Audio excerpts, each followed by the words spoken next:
بسم اللہ الرحمن الرحیم الحمد للہ رب العالمین والصلاة والسلام علی سید المرسلین وآلہ الطاہرین۔ نارملی کوئسچن آنسر کے سیشن میں شروع میں تھوڑا سا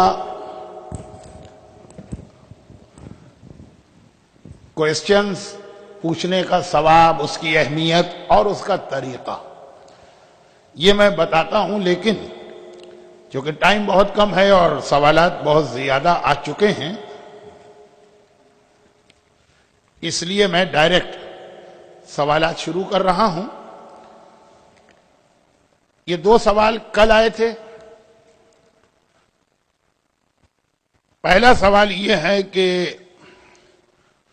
عصر اور عشاء کی نماز عصر اور نماز عشاء، اس کا وقت فضیلت کیا ہے اور اس کو کیلکولیٹ کرنے کا طریقہ کیا ہے؟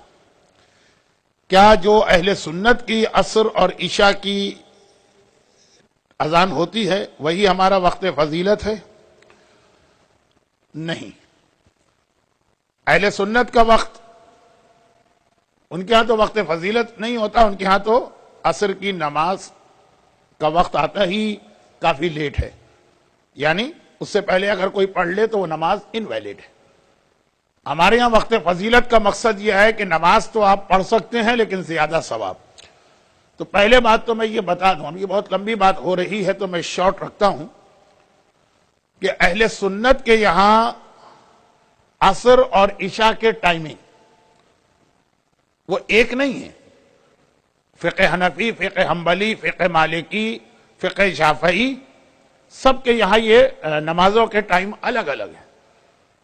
چنانچہ پاکستان میں حنفی فقہ ہے تو وہاں عصر کی نماز نارملی مغرب سے 1.5 گھنٹے پہلے ہوتی ہے اہل سنت کی، اور سعودی عرب، مکہ اور مدینہ حرم جہاں پہ فقہ حنبلی تو وہ لوگ 3 گھنٹے پہلے اذان دیتے ہیں۔ اسی طرح سے فجر کی نماز بھی فقہ حنبلی میں ہماری طرح سے ہے ڈون پڑھ لو نماز، پاکستان میں فقہ حنفی ہے ان کے یہاں یہ ہے کہ نہیں، اتنی لائٹ ہو جانی چاہیے کہ اگر دو آدمی آمنے سامنے کھڑے ہوں تو ایک دوسرے کا فیس پہچان رہے ہیں۔ تو خلاصہ یہ ہے کہ انہوں نے پوچھ لیا کہ کیا اہل سنت کا وقت ہمارا وقت ایک ہے؟ تو سوال یہ ہوگا کہ وچ اہل سنت، سعودی عرب والے کہ مصر والے کہ پاکستان والے؟ اور یہاں بھی جو حنفی حضرات کی مسجد ہوگی اس کے ٹائمنگ کچھ اور ہوں گے۔ اور یہ والی بات جو میں نے کہی ہے تو اب کمپیوٹر کے جو نماز ٹائمنگ کے سافٹ ویئر ہوتے ہیں، انٹرنیٹ کی ویب سائٹ پر جو کلاک بنائے جاتے ہیں نماز پورا سال، اس سب کے ساتھ میں یہ لکھا ہوتا ہے کہ یہ ہم نے ام القریٰ کیلنڈر کو فالو کیا یعنی سعودی عرب والا، یا مصر کا سسٹم فالو کیا یا پاکستان کا۔ یہ تو خالی میں نے فار انفارمیشن سے کہا، ہمارا اس سے کوئی تعلق بھی نہیں۔ ہمارے یہاں مغرب کی نماز جیسے ہی اذان ہوئی ٹائم آیا ویسے ہی عشاء کا ٹائم آ گیا، لیکن بہرحال مستحب یہ ہے کہ عشاء کی نماز تھوڑا ڈیلے کر کے پڑھیں، جس کو وقت فضیلت کہتے ہیں۔ نہ ایسا نہ کرے مغرب کے فوراً بعد پڑھ لیں تب بھی ٹھیک ہے، ٹائم تو آ چکا ہے۔ ثواب یہ ہے کہ تھوڑا ڈیلے کریں۔ اور ون آف دا ریزن کہ کراچی میں رمضان میں مغرب کے بعد افطار ہوتا ہے پھر عشاء پڑھی جاتی ہے، تو اس کا ون آف دا ریزن یہی ہے کہ افطار میں اتنا ٹائم نکل جاتا ہے کہ عشاء کا ثواب والا وقت آ جاتا، کیونکہ عرب دنیا میں اور یورپ وغیرہ میں بھی لوگ پہلے نماز مغرب عشاء پڑھتے ہیں پھر افطار کرتے ہیں، اور کراچی والوں کا مذاق اڑاتے ہیں کہ ان کو اتنی بھوک لگ رہی ہے اور پیٹ میں چوہے دوڑ رہے ہیں کہ وہ عشاء کے لیے بھی ویٹ نہیں کر رہے۔ لیک آف نالج کی وجہ سے یہ سارے جوکس بنتے ہیں۔ لیکن کراچی میں یہ 80% مسجدوں میں صرف رمضان میں ہوتا ہے، مسئلہ پورے سال کا ہے۔ اچھا، اب عشاء کا کہ عشاء کی نماز کو ڈیلے کر کے پڑھنا ثواب ہے، لیکن یہ جو انہوں نے کہا کہ کتنا، سردی میں اور گرمی میں ونٹر اور سمر الگ الگ ٹائم ہوگا، اس کی کیلکولیشن کا کوئی فارمولہ نہیں۔ جیسے نماز کے باقی ٹائم کیلکولیٹ کیے جاتے ہیں کہ بھائی مغرب کی نماز بہت آسان ہے کہ سن سیٹ تو آپ معلوم کیجیے آبزرویٹری سے، اس میں 15 منٹ ایڈ کر لیجیے، اور سن رائز معلوم کریں تو وہ فجر کا وقت قضا ہونے کا، اس میں 90 منٹ پیچھے۔ ظہر کی نماز تو بہت آسان، عشاء کا نہیں۔ شریعت کی لینگویج یہ ہے کہ جب پوری ڈارکنیس چھا جائے، پورا اندھیرا ہو جائے، جب پورا فل فلیج اندھیرا ہو جائے تو وہ عشاء کا وقت فضیلت۔ وہ سم ٹائمز یعنی سمر میں تقریباً 35 منٹ کے بعد ہو جاتا ہے، 35 منٹ آفٹر مغرب ٹائم، جو کیلنڈر میں لکھا ہے، ٹائم ٹیبل میں لکھا ہے، اور ونٹر میں تقریباً 45 منٹ۔ یہ ایک بہت میں نے فلیکسیبل قسم کا ٹائم فریم آپ کو دیا ہے، پورا ایگزیکٹ ہے تو پھر وہی ہے کہ آدمی اپنے گھر سے نکل کے آسمان کو دیکھے، یہ پورا آسمان بالکل ڈارک ہو جائے، اس کا کلر وہ جو اورنج یا ریڈش ہے اس سے بلیک ہو جائے تو وقت فضیلت آیا ہے، مگر آج کل تو ایسا کوئی کر نہیں سکتا۔ اب ان کا سوال تھا عصر کا۔ عصر کی نماز جیسے ہی ظہر کا ٹائم ہوتا ہے، یعنی سن سیٹ اور سن رائز کا ہاف کرے تو وہ ظہر کی نماز کا ٹائم ہے، عصر کا وقت بھی فوراً آ جاتا ہے۔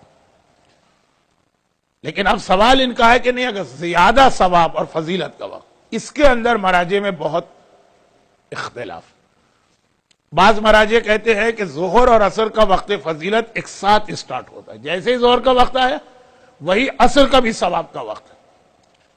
اور بعض مراجع، اب جیسے ابھی جو میں نے مسئلہ بتایا وہ مرحوم آقا خوئی کا تھا، ظہر کے فوراً بعد عصر کا بھی وقت فضیلت آ گیا۔ باقی مراجع کہتے ہیں مثل اور مثلین،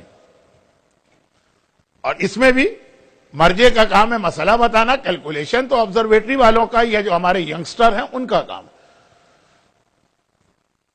تو مثل اور مثلین، اس کا مطلب کیا ہے کہ زمین میں اگر کوئی آپ اسٹک لگائیں تو جب اس کا شیڈو اتنا بڑا ہو جائے جتنا وہ اسٹک کا سائز ہے، کہ فرض کیجئے کہ 1 یارڈ یا 1 گز کی اسٹک ہے، جب اس کا شیڈو 1 گز کا ہو جائے وہاں تک ظہر کا وقت فضیلت باقی ہے۔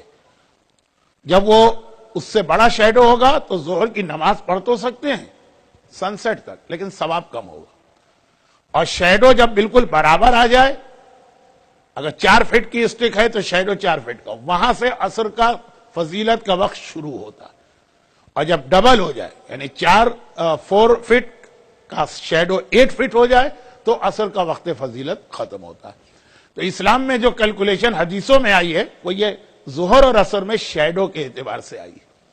اور اگر آپ کو یاد ہو تو مسجد کوفہ کے اندر صحن میں امام علی کے زمانے کی وہ ایک گھڑی لگی ہے، کلاک، دھوپ کلاک، وہ وہی ہے کہ ایک پلر بنا ہوا، اس کے شیڈو کے حساب سے نماز پڑھی جاتی تھی۔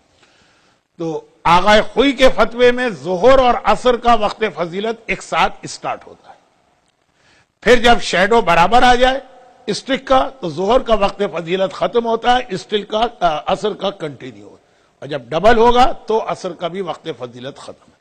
لیکن امام خمینی، آغا سیستانی اور آغا خامنہئی وہ فرماتے ہیں کہ ظہر کا ٹائم آنے کے بعد عصر پڑھ سکتے ہیں، لیکن ثواب والا ٹائم نہیں۔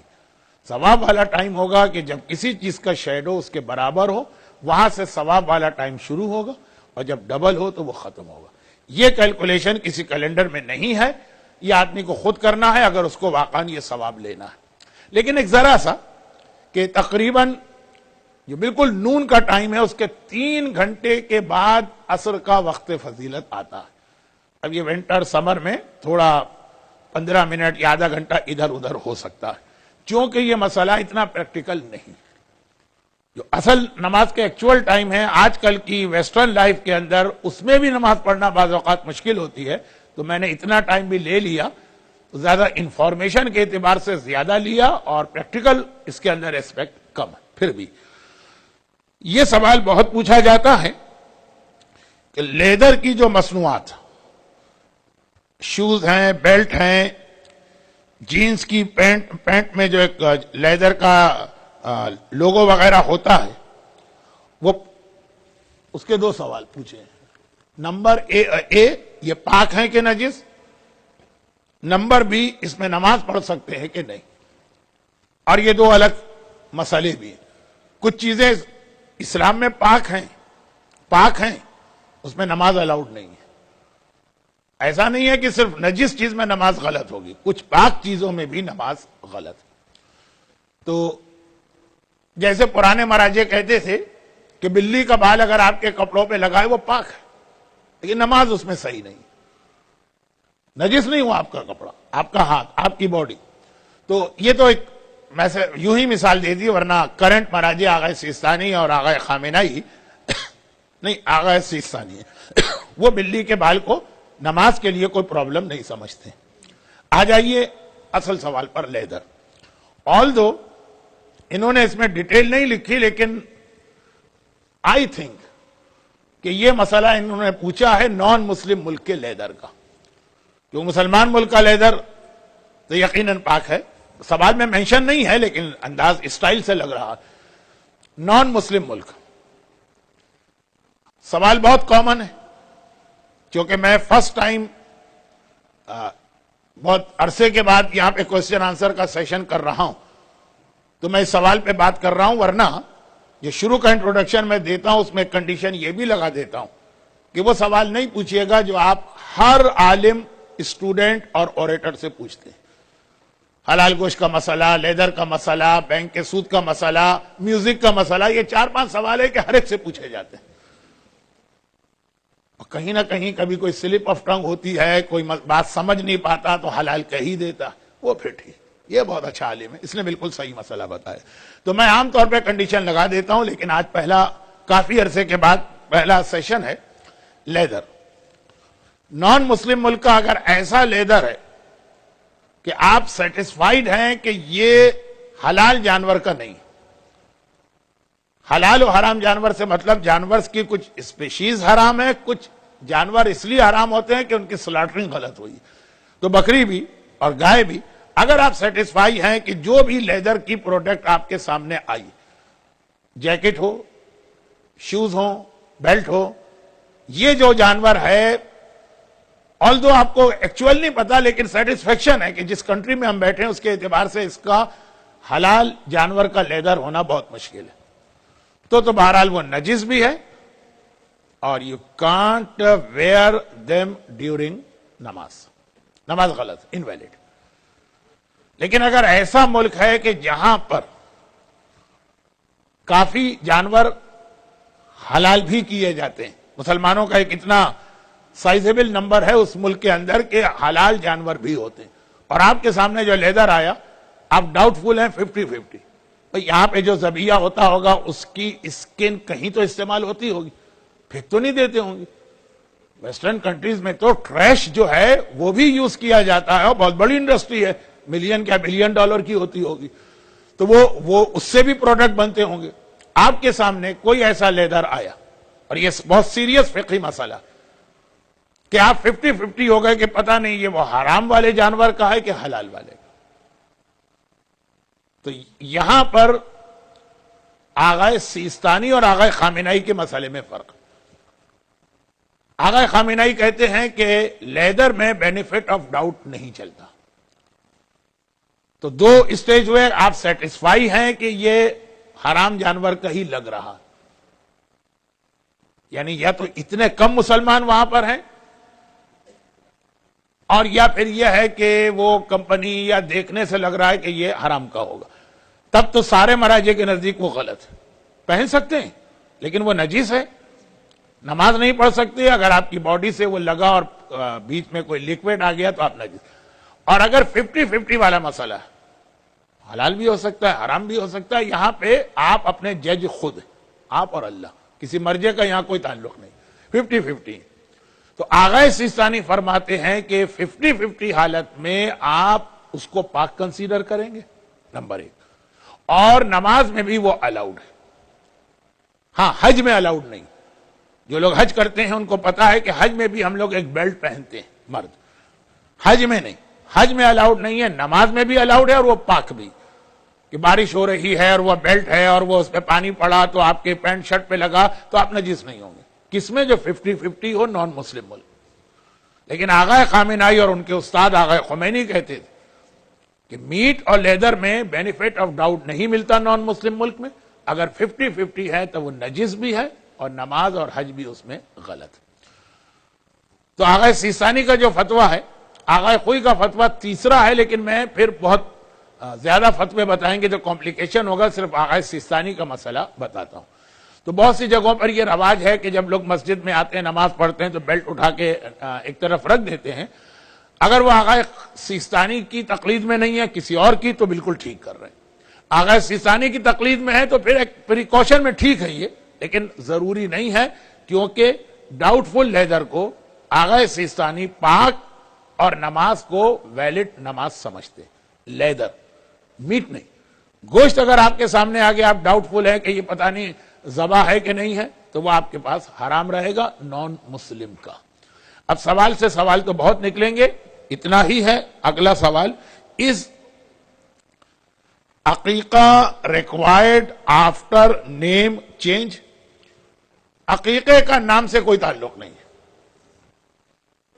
بچہ اگر وہی بچہ ہے، وہ چینج نہیں ہوا، وہ وہی ہے، تو پھر جو عقیقہ اس کے اوپر کیا گیا، میں نے کہا تھا کل کہ عقیقہ جسٹ لائک دوا۔ اگر وہ جو ٹیبلٹ ہے ڈاکٹر سے جب ہم نے پرسکرائب کرائی تو بچے کا نام تھا محمد علی، گھر پہ ہم آئے، ہم نے نام چینج کر کے کر دیا عباس علی، تو یہ نہیں ہے کہ اب یہ ٹیبلٹ اس کے لیے بیکار ہو گئے، بچہ وہی بچہ ہے نا جس کو ابھی ڈاکٹر نے چیک کیا ہے، وہ دوا اس کے کام آئے گی۔ تو عقیقہ نام چینج ہونے سے کوئی فرق نہیں پڑتا، عقیقہ جو پرانے نام پر کر لیا وہ ویلڈ ہے، نام چینج کیا تو دوسرے عقیقے کی ضرورت نہیں۔ اس لسننگ ٹو قوالی حرام اور حلال؟ One of the most complicated issue of today is music.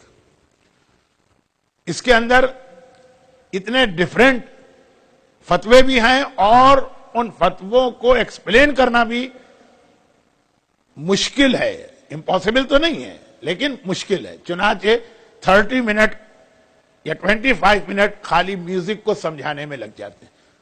تو اس کے لیے ہم لوگ 3-4 ایسے کوئسچنز آتے ہیں جس کے لیے جہاں میں ریگولر جاتا ہوں تو ہم لوگ اس کے لیے الگ سیمینار کرتے ہیں۔ اس دن کا ٹاپک ہی ہوتا ہے خمس، حج، انٹرسٹ اور میوزک، کہ یہ اس کے لیے الگ 40 منٹ کے سیمینارز ہوتے ہیں، کیونکہ یہ والے مسئلے میں ایک پرابلم اور ہے۔ ایک تو اس کو ڈیٹیل سے سمجھانا، پھر اس کے بعد ہر انڈیویجول کا ایک الگ سوال ہوگا میوزک سے ریلیٹڈ، تو وہ اس طرح سے 40 منٹ یا 35 منٹ جو اب ریمیننگ ٹائم ہے اس میں نہیں آ سکتا ہے، لیکن میں اس کا بہت ہی شارٹ جواب دے رہا ہوں۔ According to Agha Sistani and according to Agha خامنائی، qawwali is حلال اور listening to qawwali is no problem۔ اس کو ویسے میں یوں بہت ڈیٹیل سے سمجھاتا ہوں کہ why، لیکن اس وقت ٹائم نہیں۔ اگر میوزک حرام ہے تو آج کل اسلامک فلموں میں میوزک کیوں استعمال ہو رہا؟ تو یہ دو الگ الگ سوال تھے اور لینگویج بھی الگ تھی، ایک انگلش تھا اور ایک اردو تھی، تو یہ دو الگ لوگوں کے سوال ہیں، لیکن غالباً پہلے رپلائی میں دوسرے کا جواب آ گیا۔ یہاں پر ایک چھوٹی سی بات، اس کو میں ایشو نہیں بنانا چاہتا، لیکن ایک چھوٹی سی بات آپ کو یہ بتا دوں کہ اسلام میں میوزک تو حرام ہے ہی نہیں۔ حرام ہے غنا اور غنا کو سپورٹ کرنے والے انسٹرومنٹ۔ فرق کیا ہے میوزک میں اور غنا میں؟ کہ میوزک حرام نہیں ہے، کسی بھی حدیث میں یا کسی بھی فتوے میں میوزک کا لفظ آیا ہی نہیں ہوگا۔ غنا حرام ہے، غنا ہوتی ہے ہیومن وائس، میوزک ہوتی ہے انسٹرومنٹل وائس۔ ہمارے یہاں جو آپ مثلا فار ایگزامپل انڈین فلموں کے سانگز ہیں یا یہ مائیکل جیکسن ٹائپ کے جو سنگرز ہیں ان کے سانگ، اس کے اندر جو ہے اصل جو چیز حرام ہے وہ ہیومن وائس، زیادہ اسلام نے اس کو کریٹیسائز کیا، اور جو انسٹرومنٹ کی آواز ہوتی ہے وہ ایسا کوئی رول نہیں ہے کہ یہ سارے انسٹرومنٹ کی آواز حرام۔ پھر اس میں انسٹرومنٹ کی 2 کیٹیگریز کی جاتی ہیں، وہ انسٹرومنٹ جو صرف ہیومن وائس کو سپورٹ کرنے کے لیے بجائے جاتے ہیں وہ حرام ہے، دوسرے میوزیکل انسٹرومنٹ حلال ہے۔ یہ جیسے ابھی آپ نے سنا اتنا سا میرا جملہ، تو اب ذہن میں بہت سوال آ رہے ہوں گے، بہت سارے انسٹرومنٹ آ رہے ہوں گے، بہت ساری چیزیں آ رہی ہوں گی، تو اسی لیے میں نے کہا کہ اس کو ہم ڈیٹیل میں نہیں لیں گے، لیکن ایک تھوڑی سی کلیئرفیکیشن آ جائے کہ عربی کا لفظ ہے غنا اور عربی کا لفظ ہے موسیقی۔ حرام ہے اسلام میں غنا، موسیقی 100% حرام نہیں. انگریزی میں میوزک ہے اور غنا کو غالباً سانگ کہیں گے, لیکن فرق یہ ہے کہ انسٹرومنٹ کی آواز میوزک کہلاتی ہے, ہیومن آواز, اور یہ زیادہ برا. تو خیر اس کو آپ ایک طرف رکھ دیجئے. اسلامک فلموں میں یعنی حلال پرپس کے لیے, ابھی آپ نے سنا کہ کون سی میوزک حرام ہے, جو غنا حرام والے گانے کو سپورٹ کرتی ہے. تو جو میوزک حلال پرپس کو سپورٹ کر رہی ہے, قوالی ہو, نیشنل اینتھم ہو, بعض نوحے اور مرثیے جیسے انہوں نے ایرانی فلموں کی ایگزامپل دی. حزب اللہ کے جتنے بھی آپ ترانے سنیں گے اور عراق کے اندر جتنے بھی آپ نوحے سنیں گے, بہت زیادہ اس میں انسٹرومنٹ استعمال ہوئے ہیں, اور ایران فارسی نوحوں میں بھی وہ سب حلال ہے. غنا الگ چیز ہے اور انسٹرومنٹ والی میوزک الگ چیز ہے. لیکن جو ہمارے یہاں جو میوزک ہوتی ہے, پاپ میوزک یا فلموں کی میوزک یا سنگرز کی میوزک, اس کے اندر وہ آواز بھی حرام اور اس کے ساتھ کے انسٹرومنٹ بھی. 30 منٹ اس کو سمجھانے میں لگتے ہیں, اور میں پریفر کرتا ہوں کہ یہ چیز جو میں سمجھاؤں تو پاور پوائنٹ یا بلیک بورڈ یا وائٹ بورڈ کے ذریعے سے. لیکن ابھی صرف ایک ہلکا سا اسکیچ آپ کے ذہن میں اصل مسئلے کا آ گیا. سوال کی حد تک تو بات ختم ہو گئی. قوالی حلال اور جائز پرپز ہے, اسلامک فلمیں حلال پرپز ہے, ترانے حلال پرپز ہے. اس لیے اس کو میں الگ رکھتا ہوں کہ اگر ٹائم پورا ہو گیا تو جو بات کے سوال ہیں اس کو ہم چھوڑ دیں گے. اب اس کے بعد ایک سوال جو ہے وہ کچھ میراث کا ہے, جہاں تک میرا خیال ہے. نہیں, یہ 1 2 3 یہ انگلش میں پرچے لکھے گئے ہیں جو پڑھنے میں تھوڑا سا مجھے ٹائم لگتا ہے, تو میں پہلے اردو والے پڑھ لیں. داڑھی شیو کرنا حرام ہے کہ حلال؟ اگر حرام ہے تو اس کا کیا کفارہ ہے؟ سوال ہی بتا رہا ہے کہ لکھنے والے کو بھی پریٹی شیور ہے کہ یہ حرام ہے, لیکن کا احتیاطاً پوچھ لو, شاید کوئی نیا فتویٰ آ گیا ہو. اچھا, داڑھی کا شیو کرنا تمام شیعہ علماء کے نزدیک حرام ہے, اور اس میں اور جو نان سینس قسم کی باتیں کی جاتی ہیں وہ سب بھی مراجع نے بہت اس کو کلیئر جواب دیا ہے. کہ مثلا یہ کہا جاتا ہے کہ اگر داڑھی رکھ کر شیو کریں تو حرام ہے, ہم داڑھی آنے ہی نہیں دیتے تو کیسے حرام ہوگی, داڑھی ہی نہیں ہے. بہت سارے ایسے نان سینس آرگومنٹ ہیں. یہ بہرحال اس میں کسی قسم کا کوئی اختلاف نہیں. اب آئیے اس کا کفارہ. تو کفارے کے حوالے سے ایک جرنل بات کروں اور پھر اس کا جواب بھی اسی میں آئے گا. جتنے گناہ آدمی کرتا ان کی 2 قسمیں. اچھا, گناہوں کی کیٹیگریز بہت زیادہ ہے, کفارے کے اعتبار سے 2 قسمیں. کچھ گناہ ایسے ہیں کہ, اور بہت بڑے بڑے گناہ, کہ وہ گناہ آپ نے کیے, غلط کیا, اس کا کفارہ یا معافی ہے صرف اللہ سے توبہ کرنا, یعنی میں نے یہ غلط کیا آئندہ نہیں کروں. اور کچھ گناہ ایسے ہیں کہ اس میں معافی سے کام نہیں چلے گا, ساتھ میں اس کی کوئی پنشمنٹ یا کوئی پینلٹی آپ کو دینا ہوتی. اور عجیب بات یہ ہے کہ بڑے بڑے گناہ جو ہیں ان کے اندر پینلٹی کفارے بہت کم ہوتے ہیں. اب مثلا شراب, ایک آدمی نے 15 سال یا 20 سال شراب پی, گناہ کبیرہ ہے اسلام کے اعتبار سے, اور اب وہ یہ چاہتا کہ اپنے اس گناہ کو معاف کرے, بس اللہ سے اتنا کہہ دے کہ غلط کیا آئندہ نہیں کروں گا, اور چھوڑ دے اس کو, یہ معاف ہو گیا. اور اس کے مقابلے میں کچھ چھوٹے گناہ ایسے ہوتے ہیں کہ توبہ کرنے سے معاف نہیں ہوتے, اس کی پینلٹی دینا ہوتی ہے. although روزہ قضا کرنا چھوٹا گناہ نہیں, لیکن جیسے روزہ, کہ روزہ اگر کسی نے قضا کیا جان بوجھ کر تو اللہ سے توبہ سے کام نہیں چلے گا, بلکہ اس کو ساتھ میں اس کی پینلٹی 60 اور ایکسٹرا روزے بھی رکھنا ہوں گے. تو گناہ, جب کوئی گناہ ہو تو یہ سوال آتا ہے کہ اس گناہ کے لیے, ہر گناہ کے لیے توبہ تو مسٹ ہے, چھوٹا ہو کہ بڑا ہو, کیٹیگری اے ہو کہ کیٹیگری بی. لیکن اس کے بعد داڑھی ان گناہوں میں سے ایک, شراب ان گناہوں میں سے ایک, بے حجاب گھومنا ان گناہوں میں سے ایک ہے کہ جس میں اللہ سے توبہ کر کے آئندہ اپنے آپ کو چینج کر دیں, دیٹس انف. لیکن نماز نہیں پڑھی اور اب توبہ کر رہے ہیں, کام نہیں چلے گا, وہ نمازیں بھی جتنی ہیں وہ سب پڑھنا ہوں گی. روزہ, حج, خمس, کسی کا مال مار لینا, گیمبلنگ میں حصہ لینا, پھر چھوڑ دیا, لیکن جتنا وہ پیسہ اس سے کمایا ہے وہ بہرحال واپس کرنا ہوگا. تو ان شارٹ یہ داڑھی 20 سال 30 سال 40 سال بھی نہیں رکھی کسی نے, بہت برا کیا, لیکن توبہ کر لے گا, اس کے بعد کوئی پینلٹی نہیں ہے. بعض اوقات میں ذرا ڈیٹیل, ان نیسیسری ڈیٹیل میں چلا جاتا ہوں. اچھا، اب سوال یہ آیا ہے اور اس سوال کا کوئی جواب نہیں ہے میرے پاس. بعض چیزیں ایسی ہوتی ہیں کہ خود ہی مدر نیچر آدمی کو چیزیں سکھا دیتی ہے. خیر یہ مدر نیچر کا مسئلہ تو نہیں ہے. سوال یہ ہے کہ اگر امام علی کی 28 چلڈرن تھے تو how can he afford them.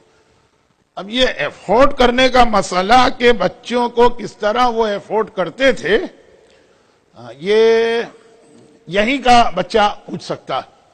اس لیے کہ میرا جو ایج گروپ ہے تو مجھ سے ایک جنریشن پہلے خالی 18 بچے 20 بچے بڑی کامن باتیں تھیں. مثلا میری والدہ کے جو فرینڈز تھیں بہت ساری خواتین، آج کے زمانے کی بات کر رہا ہوں، یعنی 1300 سال بعد 16 بچے 18 بچے 20 بچے جو تھے وہ کوئی پرابلم ہی نہیں تھا. ہمارے یہاں آسٹریلیا میں بھی ایسی کئی خواتین ہیں کہ جو اپنے لوگ والدین کو لے کے آئے.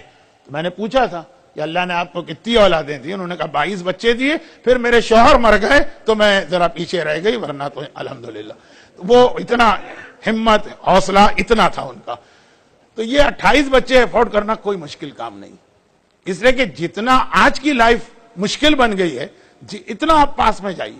100 سال پہلے زیادہ آسان تھا بچوں کو افورڈ کرنا، 500 سال پہلے اور آسان تھے. نہ اتنے اچھے مکان تھے، نہ گاڑیوں کی ضرورت پڑتی تھی. دو چیزیں مسلمانوں میں ہمیشہ سے ٹوٹلی فری رہی، دو چیزیں، نمبر 1 ایجوکیشن اور نمبر 2 میڈیسن. اور بہت پرانی بات نہیں، 100 سال پہلے یا 80 سال پہلے جو حکیم لوگ ہوتے وہ صرف دوا کا جو خرچہ ہے وہ لیتے تھے، لیکن چیک اپ کی کوئی فیس ان کے پاس نہیں تھی. اور ہمارا حوزہ علمیہ آج تک وہاں کوئی ایجوکیشن کی فیس نہیں. لیکن یہ خالی حوزے کی اور حکیم کی بات نہیں، رسول اللہ سے لے کے 1300 سال بلکہ 1400 سال تک یہ 2 بڑے خرچے ہوتے ہیں اولاد کے اوپر، ایجوکیشن اور علاج وغیرہ.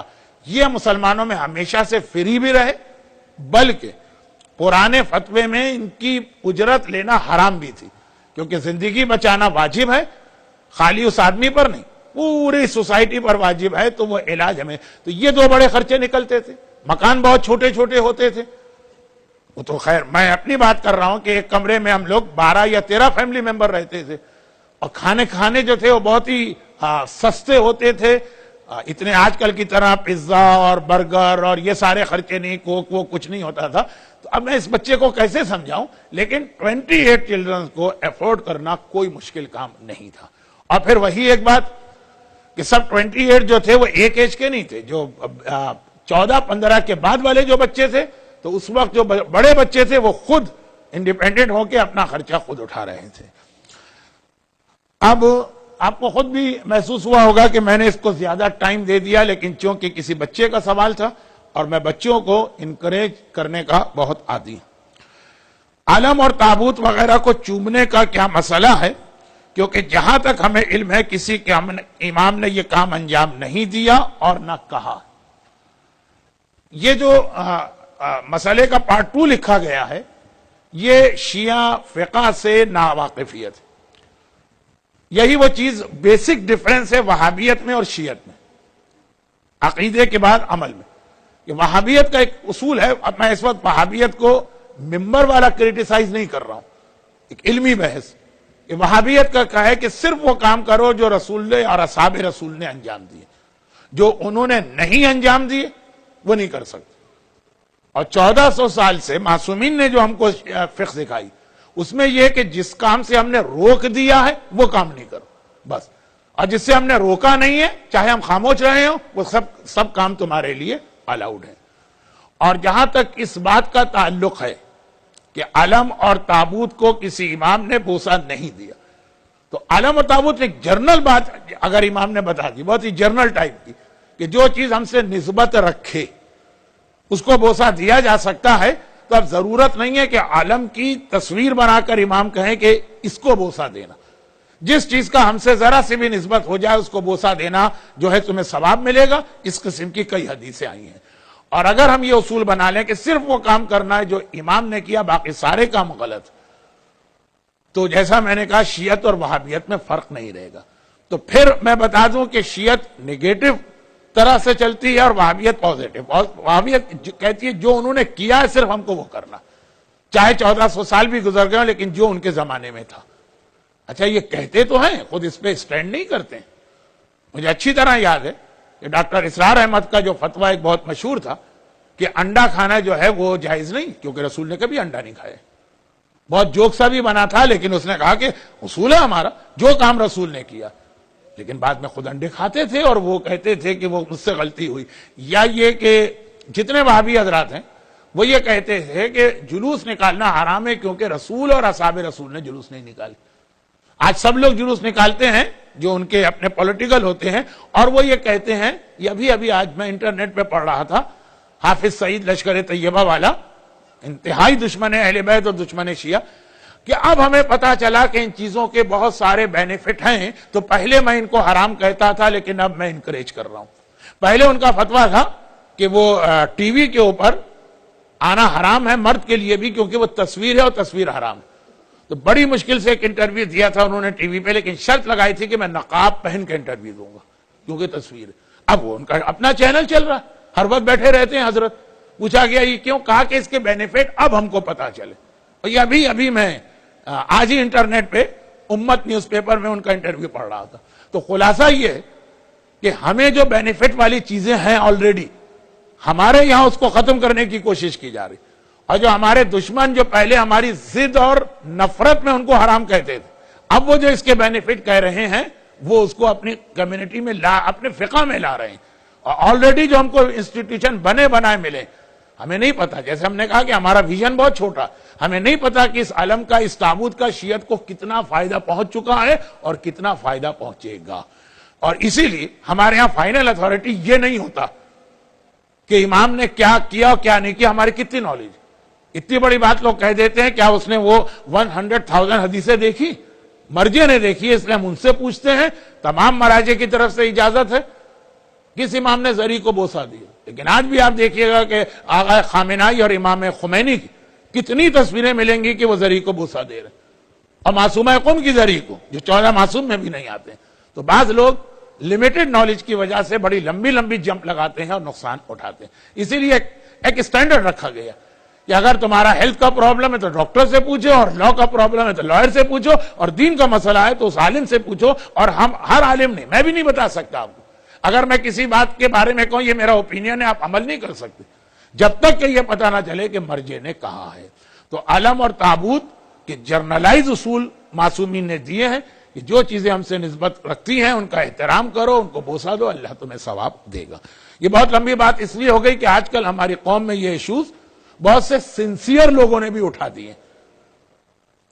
کیا مجلس میں تو مجمع ذرا شاعری والا تھا, کوسچن آنسر میں شاعری والا اتنا مجمع نہیں لگ رہا, لیکن کوئی ایسا شعر ہے نا کہ میں ہوا کافر تو وہ کافر مسلمان ہو گیا. تو اب یہ ہے کہ جو ہمارے دشمن وہابیت کی سمجھ میں چیزیں آنے لگی کہ جلوس ہونے چاہیے, اور ماڈلز, علم تابوت ماڈل ہے نا, زری تعزیہ حرام تھا ان کے یہاں. اب آپ جائیے مکے مدینے میں سب سے زیادہ خانہ کعبہ اور مسجد نبوی کے ماڈل ایز اے سوینئر وہ بیچتے ہیں, اس میں اور تعزیہ میں کوئی فرق نہیں. جو پہلے اتنا بڑا حرام تھا کہ تعزیہ دیکھنے سے نکاح ٹوٹ جاتے تھے, شوہر بیوی پر, بیوی شوہر پہ حرام ہوتا تھا. آج ہر سال حج کے موقع پر مینا کے میدان جب کنگ صاحب ایک رائل دعوت دیتے ہیں تمام دنیا کے اسلامک ایمبیسڈر کو, ہر ایک کو وہ ایک شبیہ پیش کرتے ہیں روضہ رسول کی, جو کل تک ہم کرتے تھے تو حرام تھا. کیوں؟ اس کے بینیفٹ ان کی سمجھ میں آئے. تو یہ میری اپنے نوجوانوں سے ریکویسٹ ہے جو سنسیئر ہے. بہت لمبے جواب ہو رہے ہیں تو اتنا ٹائم نہیں ہے. ایک سوال یہ ہے کہ کیا حضرت عائشہ اور حضرت حفصہ کی رسول خدا سے شادی ہوئی تھی کہ نہیں, اور اگر ہوئی تھی تو نکاح کس نے پڑھا؟ رسول خدا جائز طریقے کے بغیر نعوذ باللہ اپنے گھر میں کوئی عورت نہیں رکھ سکتے تھے, تو یقیناً شادی ہوئی تھی. اور جیسا کہ ابھی میں لیونگ اسٹینڈرڈ کے لیے بات کر رہا تھا, شروع اسلام میں شادی بہت ہی لو پروفائل پہ جا کے کی جاتی تھی. یہ زندگی کا ایک عام سا کام تھا. جیسے ہمارے ہاں ایک شادی کا مطلب ہوتا ہے کہ 1 سال تک دونوں فیملیز ڈریس بن رہے ہیں، ڈیٹس طے ہو رہی ہیں، ہال کا انتظام ہو رہا ہے، کیٹرنگ کا ہو رہا ہے. یہ اسلام میں ایسا نہیں. اکثر آپ کو روایتوں میں ملے گا امام سے ملنے ان کے صحابی آئے، ناخنوں میں مہندی لگی، امام نے پوچھا مہندی کس کی؟ کہا مولا کل میری شادی ہوئی تھی. امام تک کو انہوں نے انوائٹ کیا نہ بتایا. بالکل ایک نارمل سا طریقہ. تو یہ شادیاں اسی طرح ہوتی تھی. اور چونکہ ہم لوگ نان عربک اسپیکنگ ہیں تو ہمارے ہاں شادی کے اندر نکاح پڑھانے کے لیے نکاح خان لایا جاتا ہے. ورنہ اسلام میں نکاح خان کا کنسپٹ بھی نہیں ہے اگر آپ کو عربی صحیح آتی. نکاح کا مطلب عربی کے دو جملے کہنا ہے، ایک لڑکے کو ایک لڑکی کو. اگر دونوں عربی جانتے ہیں، لڑکی ایک جملہ کہے گی، لڑکا ایک جملہ کہے گا، ہو جائے گا نکاح. کوئی ایسا نہیں ہے کہ اسپیشل کوئی نکاح خان آئیں گے، ان کا $100 کوئی ہدیہ ہوگا، کوئی فارم بھرا جائے گا، کوئی وٹنس کے سائن ہوں گے، ایک باقاعدہ نہیں. بلکہ شادی کی بات آ گئی اور جشن میں شادی کا کافی تذکرہ ہوا. اگر آپ کو موقع ملے تو حضرت آیت اللہ خامنائی ان کی جو ویب سائٹ ہے اس کے اوپر ایک کلپ ہے جو ایک نکاح آقا خامنائی نے پڑھایا پچھلے سال. آپ کو لگے گا ہی نہیں کہ نکاح ہو رہا ہے کہ شادی کی کوئی تقریب. خود وہ آئے، تشریف لائے، باقاعدہ دلہن سامنے کھڑی ہے، دولہا سامنے موجود. 8-10 مقدس متقی مومنین ہیں، نکاح پڑھانے والے 2 ہیں. لڑکی کی جانب سے آقا خامنائی نکاح پڑھا رہے ہیں، لڑکے کی جانب سے ایک دوسرے آدمی. کتنا سمپل، کتنا آسان. ایک جملہ کا اور اٹھ کے چلے گئے. جو شریعت کا نکاح ہمارے ہاں، کیونکہ میں نکاح بھی پڑھانا پڑھتے ہیں اس لیے کہہ رہا ہوں 8-10 جملے کہنا پڑتے ہیں، ورنہ ماں باپ کو سیٹسفیکشن نہیں ہوتا. یہ نکاح انہوں نے مضبوط باندھا ہے کہ کہیں ہلکا پھلکا تو نہیں باندھ دیا. وہاں آپ دیکھیے گا ایک جملہ انہوں نے کہا، ایک جملہ انہوں نے کہا، آقا خامنائی نے مبارکباد دی بچی کو اور چلے. اور یہ جو ہے نا، یہ بھی اس لیے کہ ایک تو یہ کہ وہ بچہ اور بچی دونوں ایرانی تھے تو عربی نہیں جانتے تھے، اور دوسرا یہ کہ اتنا بڑا عظیم عالم اور رہبر آ کے نکاح پڑھا. رسول خدا اپنا نکاح خود پڑھا. یہ سارے ایک ہی تو جملہ کہنا. اور حضرت عائشہ نے خود ہی کہا کہ میں اپنے آپ کو آپ کے نکاح میں دیتی ہوں. رسول نے کہا قبول تو قبول کرتا ہوں. ہو گیا نکاح. اور تقریب بھی اتنی ہی سادہ تھی. اور یہ ہر ایک کو پتا ہے کہ حضرت عائشہ بھی بیوہ تھی اور حضرت حفصہ بھی بیوہ تھی. چنانچہ جو سیکنڈ میرج ہوتی ہے اس میں ویسے ہمارے یہاں بھی اتنا دھوم دھڑکا نہیں ہوتا، اس زمانے میں تو کنسپٹ ہی نہیں تھا.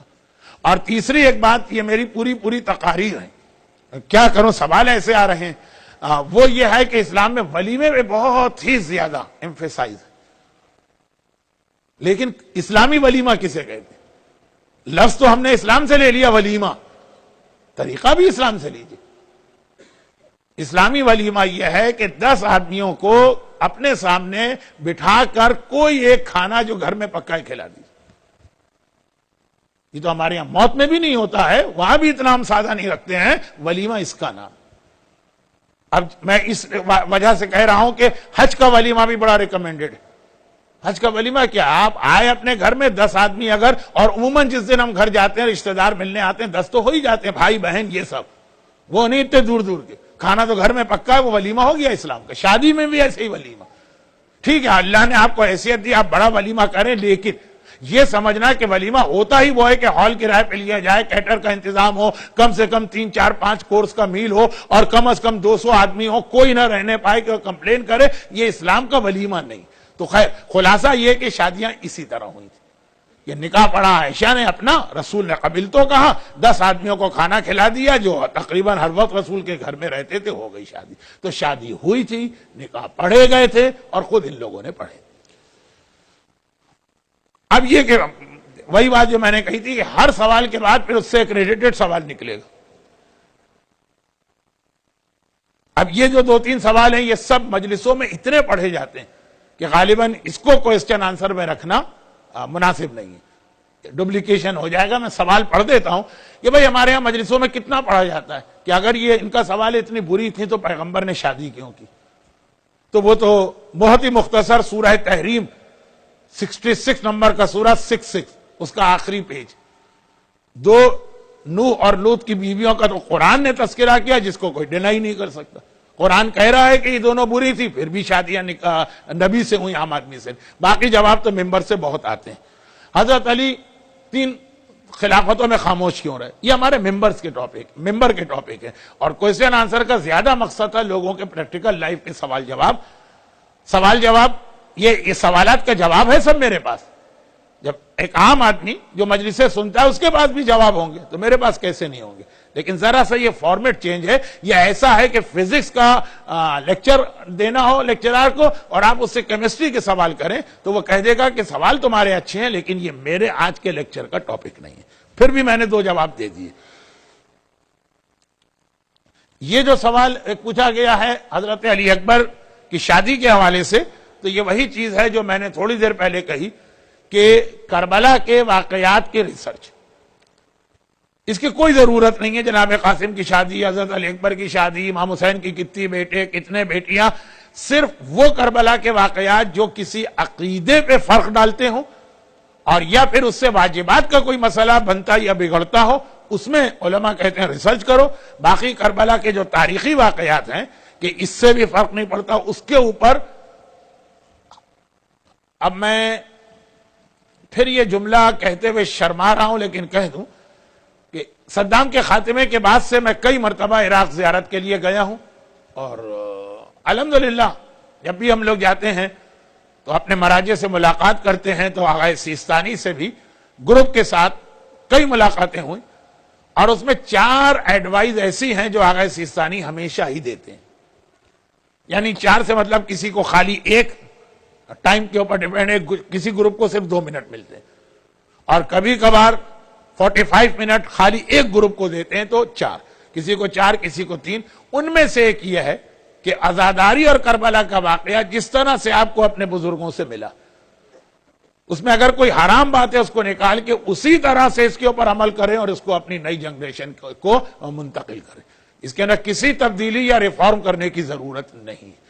آغا وحید خراسانی اتنے بڑے مرجع کہ آغا سیستانی سے بھی زیادہ لوگ ان کی تقلید میں اب جا رہے ہیں۔ یعنی یہ بھی ایک ڈسپیوٹ چل رہا ہے کہ ان میں سے کس کی نالج زیادہ۔ یوٹیوب پر جائیے وحید خراسانی آپ ٹائپ کریں، ان کے جو آپ کو لیکچر ملیں گے تو وہ یہ سارے جو آج کل ریسرچ ہو گئی ہے اس طرح سے کہ جیسے باقی سارے مسئلے حل ہو گئے ہیں، خالی یہ باقی رہ گئے۔ تو منع کیا ہے مراجع نے کہ اس سے نہ ہمارے عقیدے کا کوئی تعلق ہے، نہ کوئی حلال حرام اور حرام حلال ہو رہا ہے، جس طرح سے آپ بزرگوں سے سنتے ہیں وہی آپ اگلی نسل کو منتقل کریں۔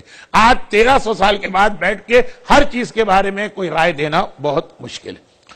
سوال یہ ہے کہ عقیقے کا طریقہ بھی بتا دیں، اور جس کا عقیقہ نہیں ہوا اور والدین بھی نہیں ہیں تو اس کے بارے میں کیا حکم ہے؟ عقیقے کا طریقہ بہت آسان ہے۔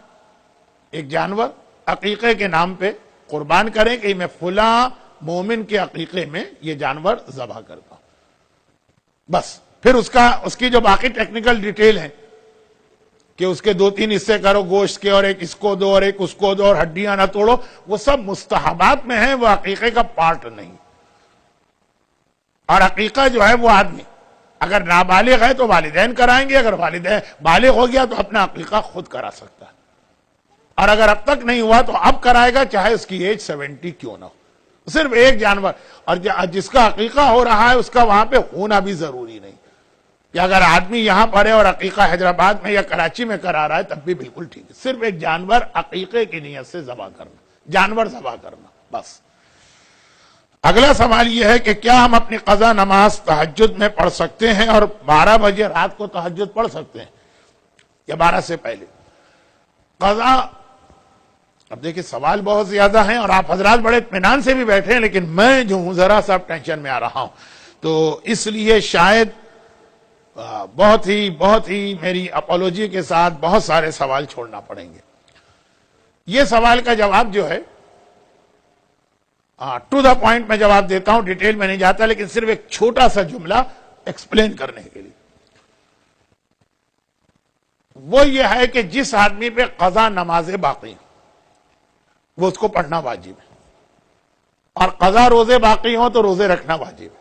اب یہ ایک بحث ہمارے مجتہدین میں 1300 سال سے چلی آ رہی کہ جب ہم پر ایک واجب ذمہ داری باقی ہے تو کیا یہ کوئی کامن سینس کی بات ہے کہ آپ واجب کو تو چھوڑ دیں ایک طرف، کہ یہ بھی نہیں کر رہے اور آپشنل والی چیز کر رہے ہیں؟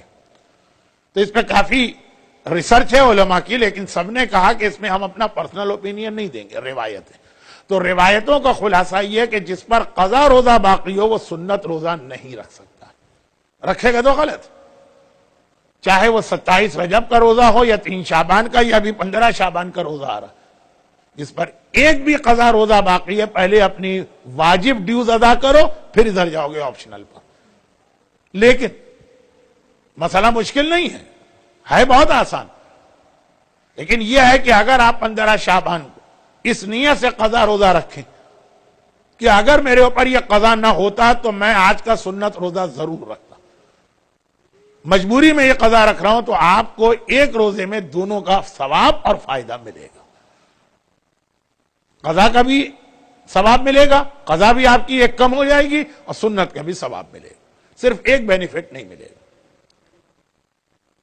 سنتی روزے جس دن اہم دن ہے نا رکھے جاتے ہیں، اس دن اب کراچی میں رضویہ سوسائٹی میں، انچولی میں، جعفر طیار میں، گلی اور نکڑ پہ لوگ پان، سگریٹ، گلوریاں لے کے کھڑے ہوتے ہیں کہ جو شیعہ نکلے گا اس کو یہ کھلائیں گے کہ سنت روزہ توڑوانے کا بڑا ثواب۔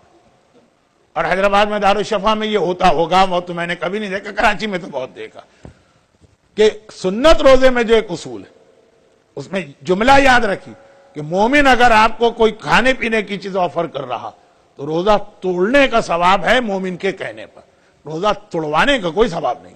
جس نے روزہ توڑوایا اس کو ثواب نہیں ملے گا، لیکن ایک بن گیا ایک نارمل طریقہ۔ جب آپ قضا روزہ رکھیں گے 15 شعبان کو تو آپ کو سنت روزے کے سارے بینیفٹ ملیں گے، لیکن وہ روزہ توڑ نہیں سکتے، وہ پورا کرنا۔ اب بعض لوگ تو اس وجہ سے اور پسند کرتے ہیں اس مسئلے کو، وہ سنت روزہ رکھتے ہیں اور چاہتے ہیں کہ ہم کمپلیٹ کریں، کوئی روزہ ہمارا نہ توڑوائے، لوگ زبردستی توڑوا دیتے ہیں۔ قضا روزہ اگر آپ کا تو آپ کہہ سکتے ہیں سوری میں یہ روزہ کمپلیٹ کروں گا۔ تو خلاصہ یہ ہے کہ اصل مسئلہ بنا آپ پر اگر قضا روزہ باقی ہے جو واجب ہے، پہلے وہ رکھیں پھر سنت شروع کریں۔ نماز میں ایسا نہیں، اگر کسی پہ قضا نمازیں ہیں تو اس کو پڑھنا تو ہے مرنے سے پہلے، لیکن اس میں یہ وہ کہہ سکتا ہے کہ میں اس کو ذرا پینڈنگ میں ڈالتا ہوں، پہلے سنت نمازیں پڑھ لوں۔ سنت نماز وحشت قبر، اگر وہی والا فارمولہ روزے والا چلتا تو جس پر قضا نماز تھی وہ نماز وحشت قبر نہیں پڑھ سکتا، وہ نماز زیارت وارثہ نہیں پڑھ سکتا، اور وہ نافلہ نمازیں نہیں پڑھ، وہ شب قدر کی نماز نہیں پڑھ سکتا تھا۔ کہا نہیں، وہ روزے کا فارمولہ ہے، نماز میں پرمیشن ہے کہ قضا نماز ہو تو اس کو پینڈنگ میں ڈال کر سنت پڑھ سکتے ہو۔ البتہ although it's better first to do your قضا نماز، زیادہ ثواب اس میں ہے کہ آپ قضا پہلے پڑھیں، ذرا کامن سینس کی بات بھی، اسی لیے وہ جو روزے والا فارمولہ ہے وہ یہاں آ گیا کہ اگر کسی پہ قضا نمازیں اور وہ نماز تہجد میں قضا نماز پڑھے اس نیت کے ساتھ کہ اگر قضا نہ ہوتی تو میں یہ سوتا نہیں، میں تہجد پڑھتا، اس کو دونوں کا ثواب مل جائے گا ایکسپٹ لاسٹ 3 رکعتس آف نماز تہجد۔ اور یہ والا مسئلہ کہ قضا نماز ہو تو آپ سنت پڑھ سکتے ہیں، لیکن بیٹر ہے کہ سنت نہ پڑھیں، یہ فارمولہ ہمارے یہاں لوگوں کو شب قدر کو یاد ہوتا ہے۔ شب قدر میں جو ہم 6 دن کی قضا پڑھتے ہیں کسی روایت میں نہیں، شب قدر کا مسئلہ ہے کہ 100 رکعت سنت نماز پڑھو۔ تو اب یہ کہ اس مسئلے کی وجہ سے کہ اگر آپ پہ قضا ہے تو پہلے قضا پڑھیں، سنت نہ پڑھیں، ہم شب قدر کی سنت نماز چھوڑتے ہیں اور قضا پڑھتے ہیں۔ وہی والا اصول جو آلریڈی ہمارے یہاں رائج ہے، ہماری قوم میں ہے، اس کی لاجک لوگوں کو نہیں پتا لیکن ہے، وہی اصول چلے گا نماز تہجد میں کہ نماز تہجد 11 رکعت میں فرسٹ 8 رکعت میں آپ قضا پڑھ لیں، جیسے شب قدر میں انسٹیڈ آف شب قدر آپ قضا پڑھتے ہیں، تو تہجد میں انسٹیڈ آف فرسٹ 8 رکعت کوئی قضا پڑھے، ہاں 3 رکعت کو ضرور پڑھی، ایک بات۔ دوسری بات، نماز تہجد کا ٹائم سارے مشہور مراجع کہتے ہیں کہ مڈ نائٹ سے لے کر فجر تک، لیکن جس کے لیے مڈ نائٹ کو اٹھنا بہت مشکل ہے وہ پہلے ایڈوانس میں پڑھ سکتا ہے، لیکن رات آنے کے بعد، ایکسپٹ آغا سیستانی۔ آغا سیستانی کہتے ہیں کہ نماز تہجد کا ویلڈ ٹائم ہی عشاء کے بعد شروع ہو جاتا ہے۔ یہ نہیں کہ ہم مجبور ہیں، اٹھنا مشکل ہوگا، تھکے ہوئے ہیں، نہیں، کوئی پرابلم نہیں، ہم رات کے 12 بجے کے بعد بھی اٹھیں گے، اٹھتے ہیں اور اٹھیں گے۔ بہت سے لوگ ہیں، کوئی میچ آتا ہے، کوئی سوکر کا میچ، کوئی کرکٹ کا میچ، 2 بجے رات کو اٹھتے ہیں تو اٹھنا، لیکن وہ چونکہ 2020 کرکٹ کا پہلا اوور شروع ہو چکا ہوگا تو نماز تہجد جو ہے اس وقت نہیں پڑھی جائے گی، تو آپ شام کے 8 بجے عشاء کے بعد پڑھ سکتے ہیں۔ وداؤٹ اینی ویلڈ ریزن بھی تہجد پڑھی جا سکتی ہے، کیونکہ اکارڈنگ ٹو آغا سیستانی جیسے ہی آپ نے عشاء پڑھی تہجد کا ٹائم شروع ہو گیا۔ اب ایک جملہ یہاں پہ میں اور کہہ دوں، یہ ٹاپک سے ہٹ کر، آغا سیستانی کی انگلش بک اسلامک لاز، اس کا ٹرانسلیشن 92 میں ہوا تھا، جب آغا سیستانی کی مرجعیت فل فلیش شروع بھی نہیں ہوئی تھی۔ آغا سیستانی کی زیادہ تقلید ہوئی آغا گلپائگانی کے انتقال کے بعد، ٹرانسلیشن ہوا تھا اس سے بھی پہلے۔